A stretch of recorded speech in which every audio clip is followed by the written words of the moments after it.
Excerpts from PHYSICS Division Field Manual 13. Special Circumstances, Humanoid Threat Entities. Type Green, Reality Bender. Introduction. Reality benders, type greens, have a certain mystique among GOC operatives. Some operatives even argue that it is impossible to terminate a type green, and it is suicide to even try. The kill record of our organization says otherwise. The key to terminating type green entities lies in finding and taking advantage of their few weaknesses. In 95% of cases, greens cannot predict the future and can be taken down by surprise. Greens have limited range and cannot affect what they cannot perceive.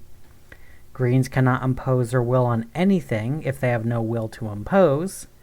And greens have human foibles and can be manipulated emotionally and or rationally. Sequence. 99% of type greens undergo the following sequence of psychological changes as their powers progress. Phase 1. Denial.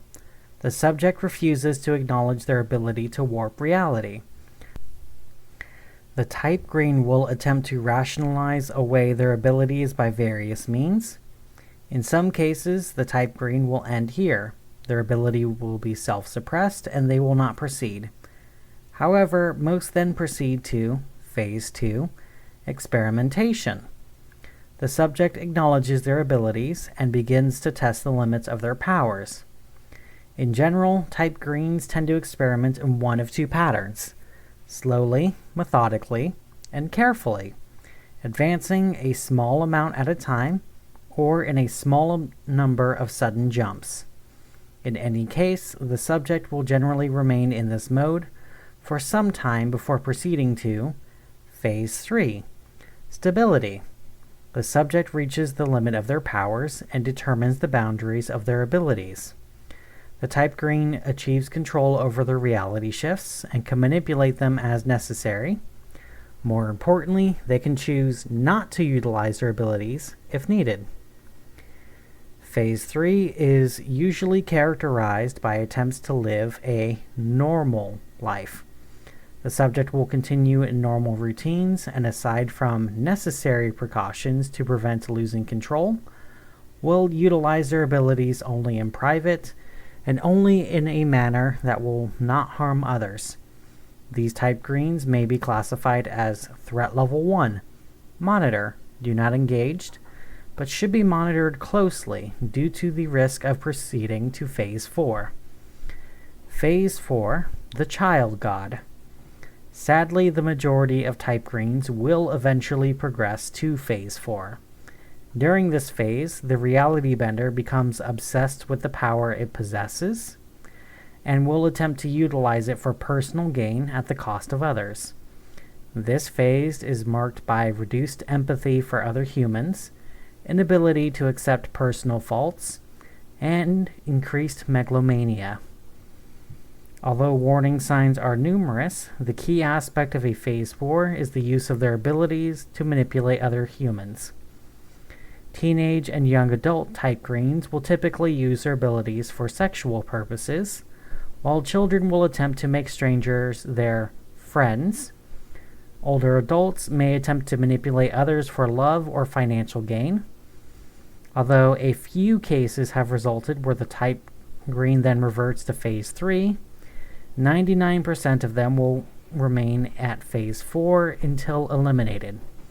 For this reason, Phase 4 type greens should be considered Threat Level 5, immediate threat, and eliminated immediately, as they represent a major threat to all aspects of the fivefold mission. Termination. Any attempt to eliminate a type green must take into consideration the three factors for dynamic entry in close quarter battle. Speed. Type greens are able to react quickly to any threat. In order to ensure a successful kill, the operation must take no longer than 1 second from initiation of hostilities to termination of subject. This is the average time it takes for the human being to reflexively react to an unexpected threat or event. Surprise. Type greens are able to quickly adapt to known threats. It is recommended that a bluff play be carried out. An overt threat is to be presented to the subject for them to fixate upon, while the actual kill is carried out from an unexpected direction. Violence of action. The kill method chosen to eliminate a type green must ensure a successful termination on the first shot. Sniper weapons should utilize large caliber rounds, preferably hollow point, for maximum expansion or armor piercing as needed. Firearms are, of course, a secondary kill choice. Explosives are recommended but may not be usable due to collateral damage risks. If firearms must be used, multiple shooters should be present, and all should aim for headshots if possible, or center torso shots if necessary. Example: names have been redacted for security purposes. Subject Alpha, Alice, was a 90-year-old Caucasian woman living on a farmhouse in Town A, Anytown, USA. Alice first came to the attention of the GOC following reports of ghosts haunting the fields outside her town. Initial covert investigation was able to rule out the presence of actual spectral entities through Veritas scanning. Further investigation was approved. A GOC special observer, Oscar, proceeded to Anytown with a full support team, posing as the cast and crew of the reality television program Ghost Finders, Inc. Subject Alice was discovered to be living alone with 2 cats. She had been widowed 3 years prior, and her children all lived out of state. Subject Alice proved personable and charming, and often engaged the operatives in conversation and provided them with tea and home-baked cookies. Oscar soon determined over the course of the next few days that Alice was the proximal cause of the apparitions, as they only appeared when Alice was either asleep or not present. Upon engaging her in further conversation, he discovered that she was a lapsed Catholic, now agnostic, who expressed a desire to believe in an afterlife, but was not satisfied by her faith. Agent Oscar theorized that Alice was a subconscious type green who was expressing her grief over her husband's death by manifesting apparitions of his ghost. Following a lengthy philosophical discussion, including a discussion of Pascal's wager, the apparitions increased in strength and clarity, allowing Oscar to obtain a clear photograph of the entity. He then presented the subject to Alice for identification. To his surprise, Alice identified the photograph not as her husband, but as Subject B, Bob, a young man with whom she had been acquainted during her younger years. Alice claimed that she and Bob had been romantically involved in the early 1940s, but their relationship had been suspended when Bob was drafted into the Second World War. During that war, Alice made the acquaintance of her eventual husband, a factory worker who had been classified 4F due to a leg injury caused by an automobile accident. 2 days after Bob received her Dear John letter, he was killed in Normandy during Operation Overlord. Alice's heightened emotional state caused the apparitions to increase in frequency and intensity, including physical manifestations.